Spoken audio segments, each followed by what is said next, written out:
Hi guys, मेरे पास आज दो बहुत ही क्रेजी फोन है जो मैंने चाइना से मंगाए थे। एक है Realme GT2 Pro और दूसरा है Xiaomi 12 Pro और दोनों में सेम प्रोसेसर Snapdragon 8 Gen 1। और ये जो प्रोसेसर है ना, ये तगड़े लेवल पे थ्रॉटल करता है। मतलब कि इस प्रोसेसर को अगर एक अच्छा कूलिंग सिस्टम नहीं मिलता तो ये पूरी परफॉर्मेंस नहीं लेकर आता। मैंने बहुत सारी टेस्टिंग करी और कमेंट सेक्शन से मुझे आइडिया मिला। मैं आप लोग को कमेंट दिखाता हूं कि हमें इनके बीच में कंपैरिजन करना चाहिए। तो आगे जितनी भी फोन आएंगे ना इस प्रोसेसर के साथ, आपको एक बात ध्यान रखनी है कि उनका कूलिंग सिस्टम कितना बड़ा है। सारी बातें क्लियर हो जाएंगी आगे चलते हुए और मैं आपको सारे टेस्ट दिखाता हूं। सबसे इंपॉर्टेंट बात, Realme GT2 Pro का जो कूलिंग सिस्टम है 4129 mm² का है और ये बहुत बड़ा है अगर मैं कंपेयर करता हूं Xiaomi के 2900 mm² वाले कूलिंग सिस्टम से।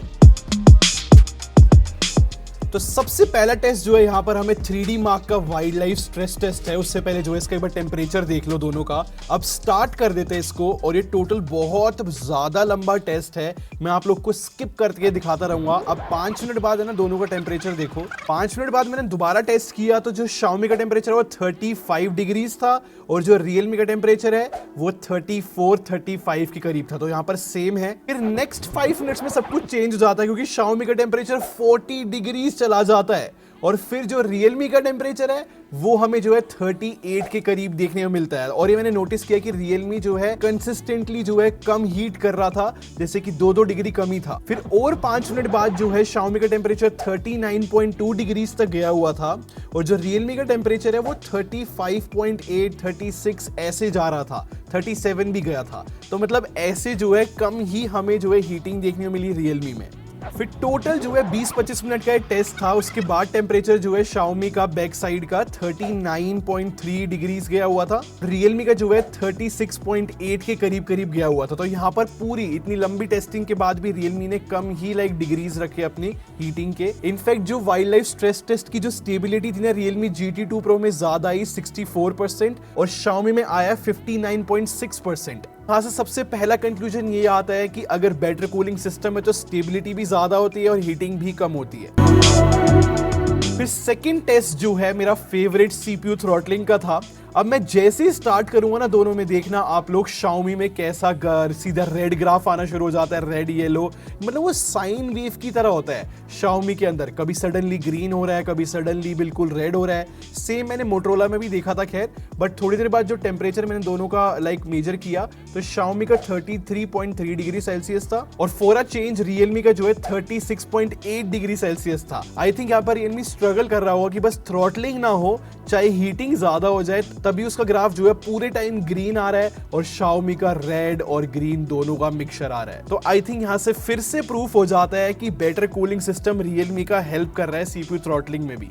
फिर से टेम्परेचर चेक कर लेते हैं। Xiaomi में जो है 32.4 डिग्रीज है और Realme में जो है 35.6 डिग्री सेल्सियस है। इस वाले टेस्ट में जो है Realme ज्यादा हीट कर रहा है अगर कंपेयर करते हैं Xiaomi से, बट वो थ्रॉटल कम कर रहा है Realme। टोटल 13 मिनट का ग्राफ देख लो गाइस यहाँ पर Snapdragon 8 Gen 1 का। Realme के बेटर कूलिंग सिस्टम की वजह से चाहे वो हीट कर रहा था बट उसने थ्रॉटल नहीं किया है।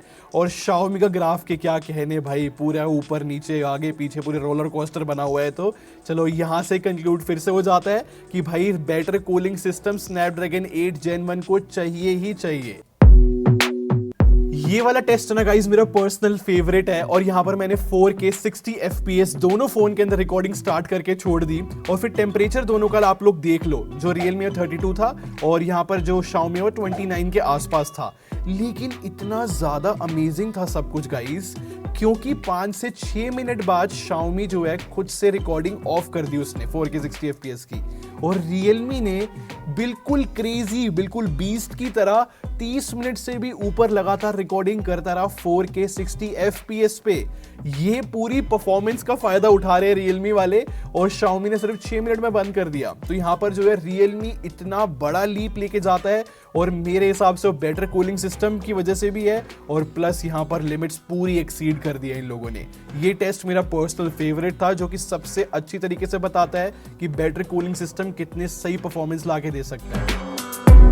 अब ये वाला टेस्ट जो है हम लोगों ने वीडियो एक्सपोर्ट का किया था काइनमास्टर ऐप यूज करते हुए। मैंने जो अपने DSLR में 1080p 30 fps की वीडियो रिकॉर्ड की थी 30 सेकंड की, और दोनों में सेम तरीके की सेटिंग्स वगैरह के साथ एक्सपोर्ट किया था।